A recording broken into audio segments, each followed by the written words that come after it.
o sea, hablamos de la etología, ¿no? Que es un poco el estudio del comportamiento de los animales sociales. Y hablamos de que muchas veces las enfermedades o los programas que se activan no tienen que ver con un sentido de supervivencia. Los animales de la misma especie luchan hasta la muerte, o sea, porque poder entender, o sea, poder entender el comportamiento de los animales nos ayuda hasta un punto, ¿no? Para Claro. Sí, son nuestros predecesores, los que tuvieron antes, digamos, ¿no? Los que estuvieron antes. Y aún siguen estando muchos de ellos. Pero lo que se ha visto es que los semejantes, cuando luchan por cuestiones territoriales, tienen una suerte de código que se llama ley de la selva, que al contrario de lo que nosotros hablamos como ley de la selva, para ellos significa que no se pueden matar. Porque es un código incluido por la evolución para evitar la desaparición de la especie. Es decir, se pueden morir, es cierto, porque las heridas pueden ser mortales, pero hay códigos, señales cerebrales para que no se maten. No ocurre lo mismo cuando la lucha es entre un predador y una presa. Ahí hay que matarlos sí o sí. Pero entre el predador y la presa no son animales de la misma especie. Seguro que no. Seguramente es un león contra un ciervo, un león contra una gacela. Claro, lo que sucede es que si uno observa, no puedo afirmarlo con seguridad, pero no hay animales vengativos. Si pensamos en el ser humano cuando lucha territorialmente puede convertir al enemigo en presa. Lo puede matar a propósito, lo puede querer destruir. Ahora, cuando lucha... Por cuestiones territoriales. Por la misma especie. Bueno, ahí eso es un tema también que ahí es donde aparece otro sentido entonces de la enfermedad. Porque si los animales entendemos que, o sea, una de las clasificaciones muy interesantes que, o sea, cómo es lo que vos planteás, cómo, o sea, ¿qué tenemos que aprender de los animales, no? Mucho seguramente. ¿Qué tenemos que aprender tanto de los animales como de las células? O sea, seguir aprendiendo de lo que viene dando resultados. O sea, nosotros creo que nos tenemos que transformar también como el sistema nervioso. A ver, ¿qué es lo que sirvió para sobrevivir? Lo seguimos usando. ¿Por qué no lo empezamos a usar? Entonces, cuando vos haces la clasificación, que también surge de la evolución de empezar a diferenciar los animales en territoriales y animales predadores. O proveedores. O proveedores, en la cual el animal territorial es el que se queda a cuidar la cría, el que se queda a cuidar a los más jóvenes, y el proveedor es el que sale a buscar lo que el grupo necesita para sobrevivir. Entonces ahí se establece una diferenciación entre lo que es el territorial y el proveedor.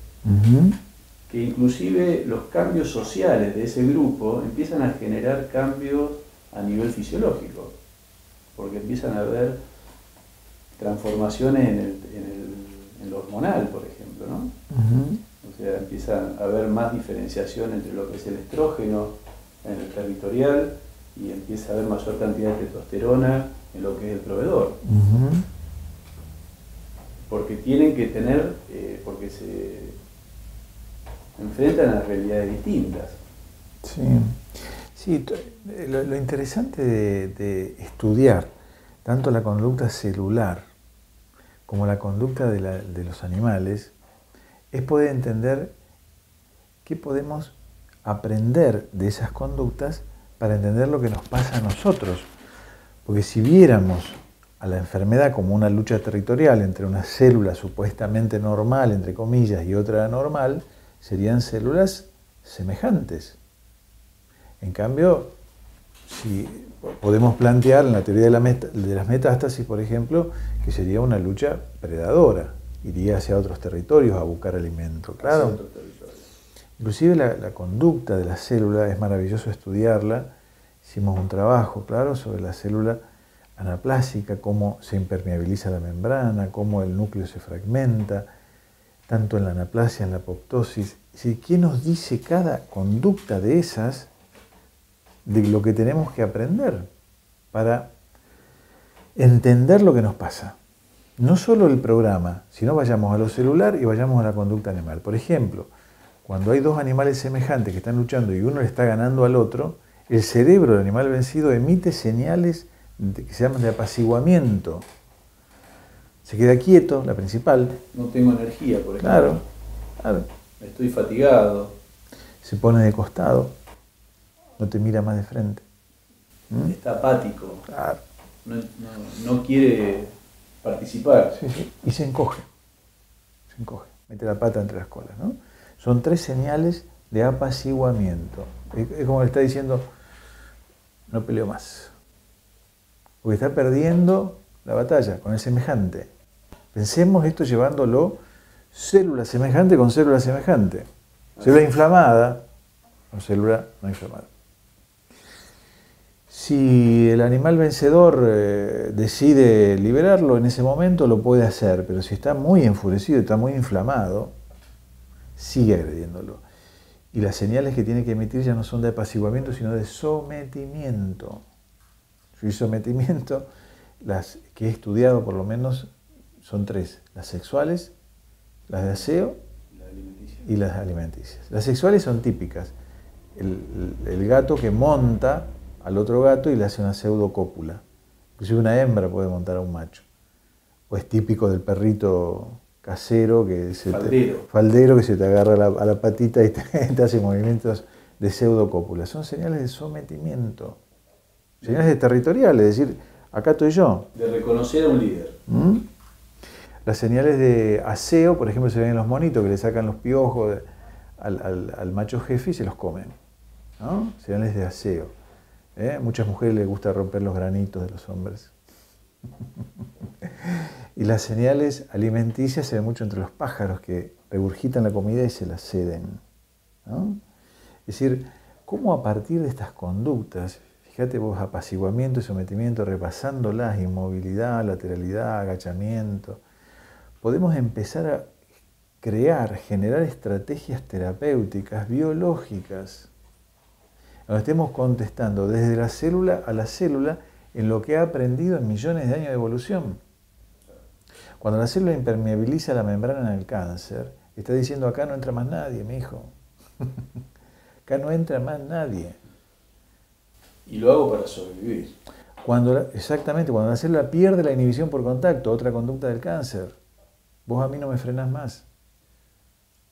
O sea que los límites que me imponen, tengo la necesidad de traspasarlos, ¿no? Cada conducta, si uno se toma el trabajo de estudiarla, y eso es a mí lo que me ha impactado, ¿por qué la medicina no ha estudiado la conducta celular, la conducta funcional, para descubrir qué es lo que está pasando con la enfermedad? Y se somete a estudiar lo microscópico y cada vez lo más chiquitito para decir, ahí está la verdad, ¿no? En vez de entender que la verdad está allá, no ahí, está en la evolución. Creo que uno de los aportes de la medicina psicobiológica que yo considero que es importante es este: empezar a entender la enfermedad desde lo biológico, no solo de lo que dice Hammer el programa, sino de cómo se fue adaptando la célula y la conducta de los órganos. Es decir, el estómago, ¿qué hace? Recibe el alimento y después lo agrede. Claro. Hay un tema interesante cuando vos empezás a dividir las enfermedades comunes que tienen un intento de solución del conflicto y de supervivencia, y las enfermedades arquetípicas, en las cuales ya no hay un intento de denuncia de la supervivencia, sino que plantea un conflicto de convivencia. Y lo interesante es analizar que las enfermedades comunes, que pasan a veces por las dos fases de la simpaticotonía y la vagotonía, la característica es la inflamación. O sea, la inflamación, recordemos que la inflamación se genera siempre en el entorno de la célula. O sea, el sistema genera mecanismos adaptativos, pero conserva la célula. O sea, se da todo en el espacio extracelular, en todo lo que es el tejido conjuntivo blando, en el tejido conjuntivo de Pischinger, que fue aquel que estudió con microscopía electrónica el espacio que rodea a la célula, o sea, el entorno a la célula. O sea, cuando hay un entorno que está tratando de resolver las necesidades, hay posibilidades de sobrevivir. Ahora, en las enfermedades arquetípicas, lo que vemos es que ese entorno ya no puede cumplir las necesidades y esa célula tiene que sufrir transformaciones, y ahí es donde activa programas muy arcaicos. Sufre transformaciones y empieza a generar su propio espacio. O sea, una de las características de las células tumorales es que ya no se parece a quien era. Qué paradójico, ¿no? O sea, en este medio en el que vivo, si sigo siendo, este entorno no me permite ser. Entonces, claro, pero estás introduciendo un tema que nos lleva al principio, ¿no? Que no es la teoría de lo genético, de lo viral, de lo que fuera, versus la teoría de algo malo habré hecho. Es el vínculo. Y no podemos ni achacarle todo a los de atrás, a nuestros padres, a lo hereditario, ni achacarle todo a la persona que sufre. no, claro. Habrá que replantearse el vínculo y el entorno otra vez, ¿no? ¿Es posible que esta célula que se indiferenció vuelva a ser quien era? ¿Y por qué se indiferenció? Claro. Ahora, ¿qué pasa? Cuando estudiamos esa célula encontramos genes que no estaban antes, ¿no? Ahora, eso no significa que esos genes que encontramos en un determinado momento de un proceso sean los causantes de ese hecho. No, los genes parecen ser la memoria nada más, ¿no? Porque genes tenemos todos. Sí. Y oncogenes todos tenemos. Seguro. O sea, la necesidad, o sea, el entorno, cómo me activa el gen, ¿no? O sea, cómo lo que nosotros consideramos enfermedades arquetípicas, o las enfermedades que tienen que tomar una característica distinta para seguir sobreviviendo, ¿no? Entonces, ¿cuál es la estrategia, Fernando? ¿Cuáles te parece que son las estrategias para ayudar a esa célula o a ese individuo, a esa persona que no puede seguir conviviendo en un entorno determinado? No sé si hay estrategias.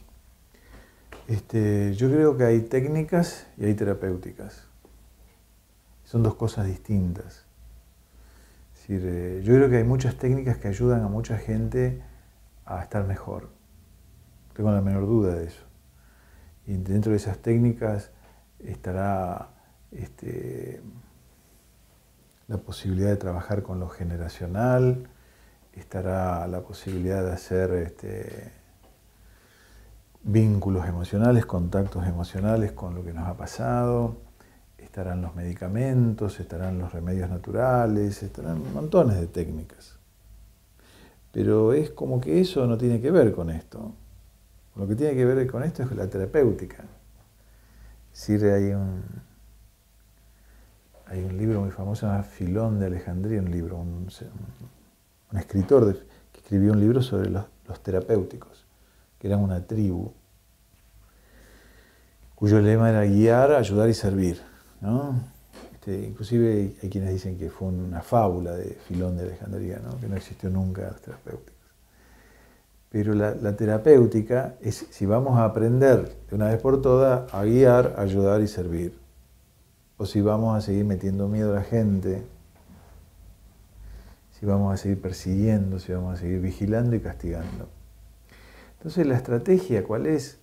Bueno, creo yo, como lo hemos dicho muchas veces, a veces en tono de broma y otras no tanto, hacer la revolución. pero es la revolución del pensamiento. Es empezar a darnos cuenta que lo que vamos a tener que cambiar somos nosotros. Los médicos, quiero decir. Nosotros, los médicos. Los médicos.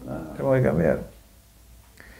Tenemos que empezar a ser más humildes, empezar a darnos cuenta que tenemos que aprender a escuchar al otro. Yo creo que si el médico aprende a escuchar al consultante, se va a producir un acto mágico. Un acto mágico realmente, ¿no? Porque el médico no escucha, el médico oye. Inmediatamente dice lo que tiene el paciente, que es lo que ya sabía él que tenía antes de que entrara. Solo hacía falta que le dijera dónde le dolía. Pero ya toda su teoría la tenía. Pero aprender a escuchar me parece que es una estrategia muy importante. Que enseñemos a escuchar.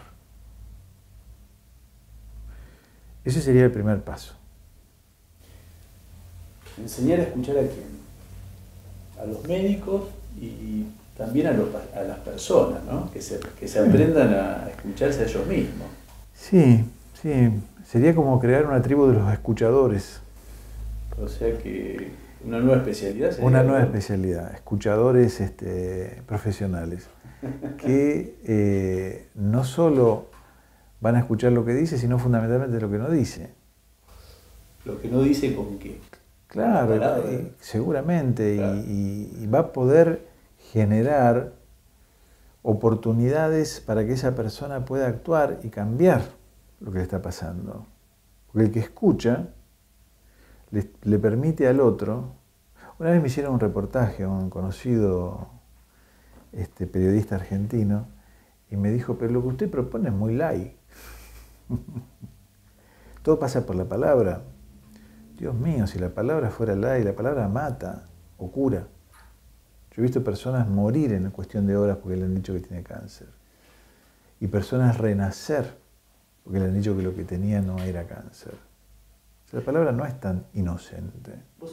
Te corto porque me vino un paciente que vi hace poco que hace un año se va a hacer controles rutinarios. Y porque para estar sano, porque él se sentía muy bien. Trabajaba, una persona de 70 años con una actividad sexual plena, una vida hasta ese momento bien. Entonces empieza a hacerse los controles y se hace un electrocardiograma y no está como los parámetros normales y empieza a seguir con los estudios hasta que llega al cateterismo. Y en el cateterismo le dicen, mire, usted está muy mal. Usted está al borde de la muerte. Su vida depende de un hilito de sangre. Entonces es interesante esto que vos decís de la palabra, ¿no? Porque él va al control en forma rutinaria. Entonces yo le digo, ¿y vos estás enfermo? Claro que estoy enfermo, me dicen. Y antes del control, ¿por qué fuiste a hacerte el control? Y porque quiero estar sano. ¿Y cuándo te enfermas? Tengo un hilito de sangre, me dicen. Pero antes lo tenías. Sí. Pero no sabía. O sea que lo que vos decís, ¿no? La palabra, bueno, la historia es que hace un año que está con miedo a vivir, ¿no? Pende de un hilo. No, porque lo operaron y ahora ese hilo se transformó en 2 bypass hermosos que están funcionando espectacular, pero la idea de ese paciente era, yo sé cómo estoy, o sea, ¿quién es el que sabe de mí? O sea, ¿mi vida de quién depende? Mi bienestar, quién soy, ¿depende de mí o del otro? Y de la palabra del otro, ¿no? Lo que decís vos, la palabra... Es un bisturí la palabra, ¿no? Sí, y es nada más que el primer paso, la palabra.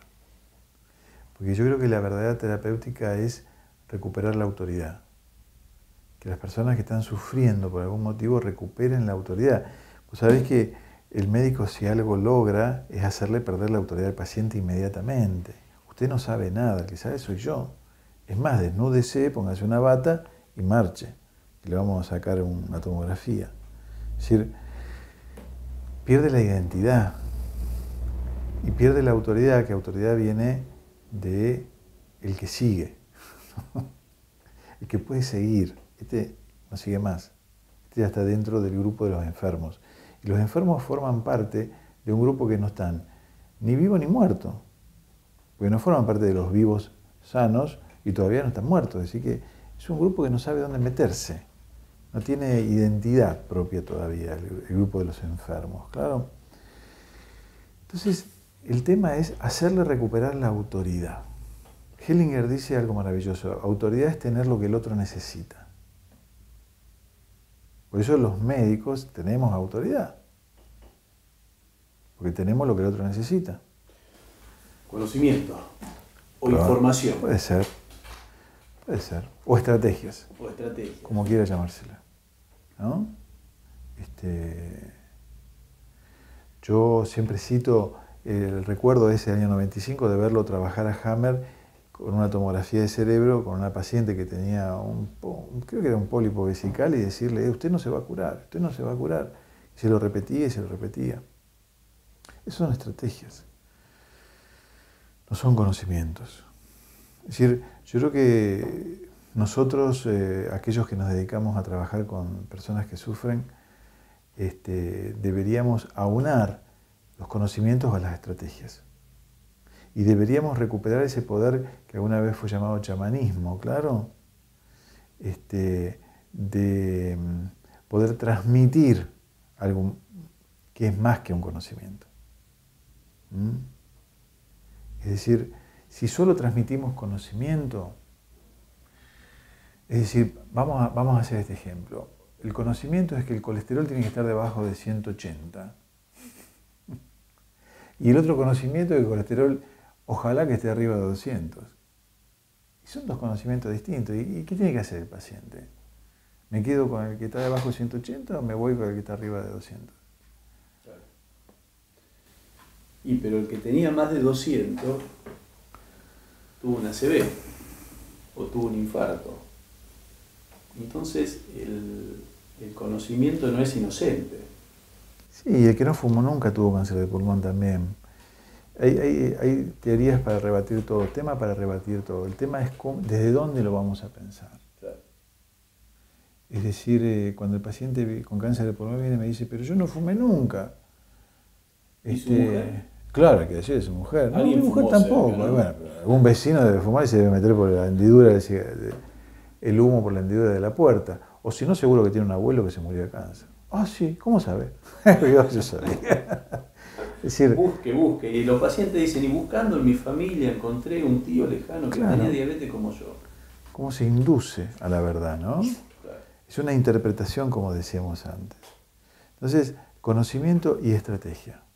Pero el conocimiento tiene que estar fundamentado. Es decir, si yo digo, la enfermedad es un programa de emergencia biológica transitoria, lo hago como una propuesta. Yo no digo, esto es verdad y olvídense de todo lo demás.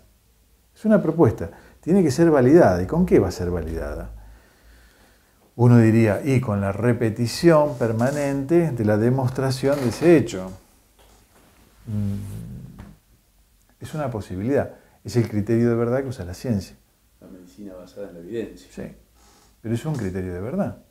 Es decir, creer que ese es el criterio de verdad es justamente el mito científico. Creer que el único criterio de verdad es la repetición del hecho demostrable.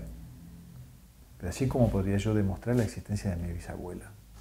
Tengo que repetir el hecho. Están los testimonios, están los documentos. ¿Por qué un médico que cita 7 trabajos científicos con nombre y apellido, año, escuela donde se hizo, tiene más valor que un médico con 30 años de experiencia que no leyó jamás un trabajo científico? Cuando yo me educaba como médico, tenía un profesor que decía, la clínica es soberana. ¿A dónde quedó eso? Pero la clínica no es soberana, lo que es soberana son las tomografías, el PET y los análisis. Sí, hoy el diagnóstico nos han reemplazado a los médicos en el diagnóstico. O sea, hoy los diagnósticos son diagnóstico por imágenes y el anatomopatólogo. Pero yo creo que el tema ahí es porque la contradicción está metida entre salud y enfermedad. O sea, voy del médico para no estar sano o para que me encuentre para no estar enfermo o para que me encuentre la enfermedad. Porque empezamos a ver la vida en forma, no como procesos, sino como estados. Estado de salud o estado de enfermedad. Se habla de estados. Y si hay algo que un filósofo hace ya muchísimo lo dijo, es que todo es cambiante, ¿no? De que todo cambia. Heráclito, ¿no? O sea, entonces si todo cambia y todo se transforma en su contrario, podemos empezar a pensar el proceso salud-enfermedad como un proceso dinámico, como un proceso interactuante, en la cual podemos aprender de la salud y aprender de la enfermedad. Porque si la enfermedad, con toda esta teoría, son programas biológicos ante una emergencia, podemos repensar el sentido de esto, ¿no? Creo que eso es un poco lo que nos abre, o sea, poder seguir generando preguntas. Claro, ¿no? Empezar a pensar arqueológicamente, como decía Foucault, ¿no? Es decir, es por qué ahora y en esta situación. No es por qué, es por qué ahora y en esta situación. En este contexto. Claro. Entonces, lo interesante es entender eso. A mí me pasó esto, doctor, el día que mi papá se murió. Pero que su papá se murió y ese día no, mi papá se murió hace 20 años. Pero a mí el día que mi papá se murió, a mí me diagnosticaron cáncer. Eso es casual. Y siempre pensé en eso, te dice, ¿no? O sea, es un pensamiento que tengo. Entonces, o sea que ¿puedo yo activar algún programa biológico desde mi pensamiento y de mi creencia? Yo con los otros. Siempre soy yo con los otros. Yo, claro. No hay yo sin el otro, ¿no? No hay yo sin el otro. Es decir, el yo es la gente que percibe la realidad. Hay un colombiano maravilloso, se llama Rodolfo Ginás, que escribió un libro que se llama El mito del yo. Dice que el yo no existe, que el yo es una función del cerebro. Son 40 hercios en determinado momento del día. de una cantidad de neuronas que están entre la corteza y el tálamo. Y las ha medido y bueno, cuando la persona está dormida no tienen 40 hercios. O sea que cuando uno se va a dormir, el que duerme es el yo. El que duerme soy yo. Pero no se murió nadie, hay alguien que está vivo.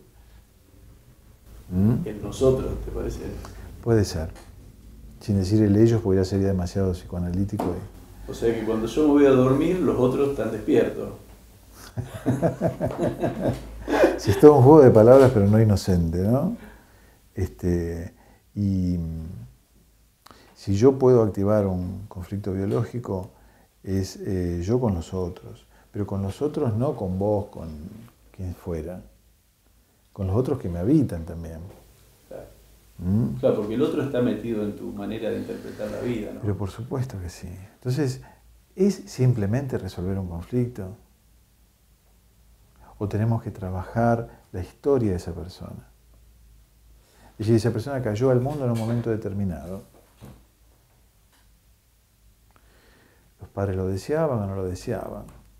Capaz que la madre se murió cuando él nació. Eso no tiene ninguna importancia. Tiene mucho más importancia los oncogenes. O la manteca. O la leche.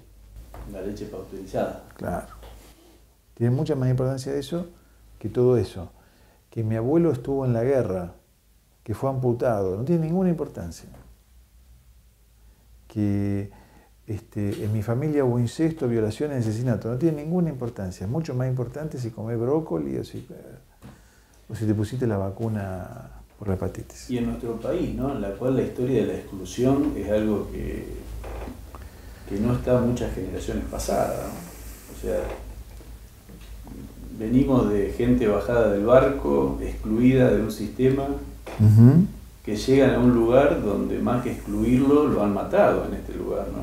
O sea que venimos de historia, o sea, somos el emergente de muchas situaciones de convivencia que creo que hay que rever, ¿no? Es lo interesante de rever esto contra el oncogen. Sí. Ahora, Fernando, esto que te decía, si nosotros podemos activar un programa, porque supongamos, volvamos a los programas de emergencia, que me encanta esto de hablar de programas de emergencia.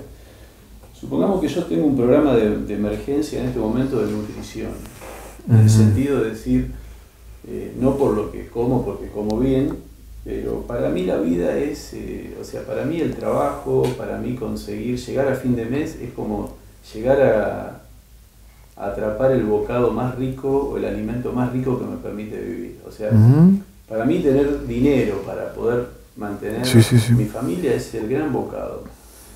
Ahora, eso a mí me genera, muchas veces me genera una situación, una exigencia de ese programa, ¿no? O sea, yo me exijo mucho por llegar a lograr ese bocado. En esa exigencia creo que aparecen, muchas veces emergen los síntomas, como marcadores de que me estoy exigiendo mucho. Sí. Ahora, cuando me aparece ese síntoma de que me estoy esforzando en lograr este bocado, y me aparece un dolor abdominal, o me aparece náuseas, o diarrea, o me aparece algo en el hígado, que me está indicando mi excesiva puesta en marcha de ese programa de nutrición.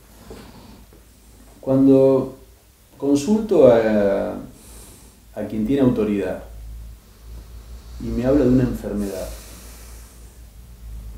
la idea que a mí se me genera de enfermedad ya no tiene más que ver con ese programa que yo tenía activado. Porque culturalmente para mí la enfermedad significa otra cosa. Para mí la enfermedad significa que alguien me está invadiendo o que tengo un bicho adentro, como solemos escuchar, ¿no? Se me metió el bicho o me agarré la enfermedad. El discurso del otro me abre otro programa, en la cual no me deja terminar de resolver el programa en el cual yo estaba, ¿no? Sí, hay dos cosas que decir ahí. Que cuando se activa un programa, parece ser que la biología es muy sabia y cierra otro. Porque si se activaran varios programas a la vez, se produciría una suerte de exigencia cerebral que hace entrar a la persona en un estado psíquico determinado. Es lo que Hammer llama constelaciones cerebrales, claro. Entonces, la naturaleza programando esto, cuando se activa varios programas a la vez, es como que los congela en su actividad física. Entonces, el tema es diferenciar en aquellos programas que la ciencia reconoce. Claro, porque vos decís programa de nutrición. ¿Qué significa el programa de nutrición? Que tu estómago tenga una cantidad de ácido determinado, tu páncreas libere una cantidad de jugos digestivos. Ese programa sería el programa maduro. Pero existen otros prototipos que se ponen en marcha cuando esos programas maduros no se pueden cumplir o la exigencia es mucha. Esos prototipos, que la medicina llama enfermedad, sería la gastritis, sería el cáncer de estómago, sería lo que fuere. Bueno, cuando se activa uno de esos programas, nosotros tenemos como estrategia, ya que hablamos al principio de estrategias, intentar inactivar ese prototipo activando otro programa. En este caso, tendríamos que activar un programa maduro, porque si activamos un programa prototípico, se puede producir otra enfermedad. Es decir, Bergman, un médico sudafricano, ha hecho unos documentales maravillosos en donde demuestra cómo los animales activan e inactivan programas permanentemente. Cuando la hembra está a punto de parir y le producen un ruido, inactiva el programa de reproducción, suspende el trabajo de parto, cosa que yo he visto con mujeres, y van a la búsqueda del predador. Y después, si no lo encuentran, vuelven y activan nuevamente, es decir, activaron el programa de defensa. Bueno, esto sería una estrategia posible dentro de la medicina psicobiológica, es decir, buscar generar nuevos programas para inactivar el programa que se ha activado.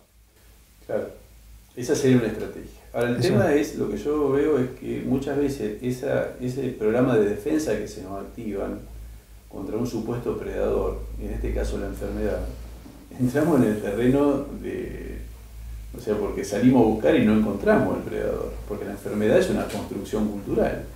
O sea, si bien está fundada en síntomas y signos en los cuales se clasifican, pero que dependieron de la historia de ese paciente.